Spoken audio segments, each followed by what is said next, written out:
katunayan, hindi nyo alam kung anong mangyayari sa inyo kinabukasan, sapagkat ang buhay ay parang habog, nalilitaw ng sandali at mawawala pagkatapos. Ano po, saglit lamang ang buhay dito sa mundo.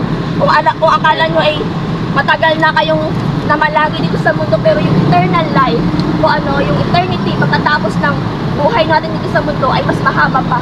Ano po, wala pong oras. Pag tayo po ay namatay, ang kaluluwa po natin ay mabubuhay, panghabang buhay. Ano po, sabi po sa Hebreo 9:27, itinakda sa mga tao ang mamatay ng minsan at pagkatapos nito ay paghuhukom ng Diyos. Ano po, wala na pong middle ground. Pagkatapos po natin mamatay, gusto na mamatay ng Diyos. Kung ano po yung ginawa natin sa mundo.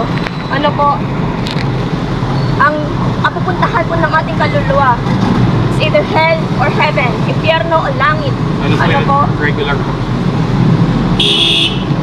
Impyerno o langit lamang po ang pupuntahan ng ating kaluluwa. Dalawang destinasyon lamang po. And ang masamang balita po, unang masamang balita, na tayo po, lahat ay makasalanan. Ano po, lahat po tayo nagkasala, wala pong exemption dyan. Ano po, sabi sa Romans 3:23, for everyone has sinned and all fall short in God's glory standard. Lahat po tayo ay hindi nakaabot sa kaluwalhatian ng Diyos. Ano po, sino po nasasabi dito na mabuting tao siya? Ako po hindi ko masasabing mabuting tao ako. Bakit po? Ako po ay nag-commit din ng kasalanan. Ito po yung standard ng Diyos sa kasalanan. Ano po? Standard ng Diyos. Kapag tayo po, sabi po ni Jesus ito sa New Testament, kapag po tayo ay nasalin ng galit sa ating puso, tayo po ay murderer at heart na.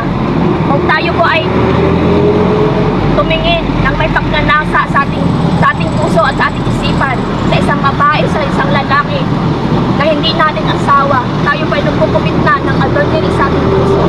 Ano po? Yan po ay kasalanan, mabigat na kasalanan. Lahat po tayo ay guilty dyan. Ako rin po ay nagalit. Ano po, nasiserve ako ng Word of God. Po, ano po, hindi po ako perfecto. Wala po perfecto sa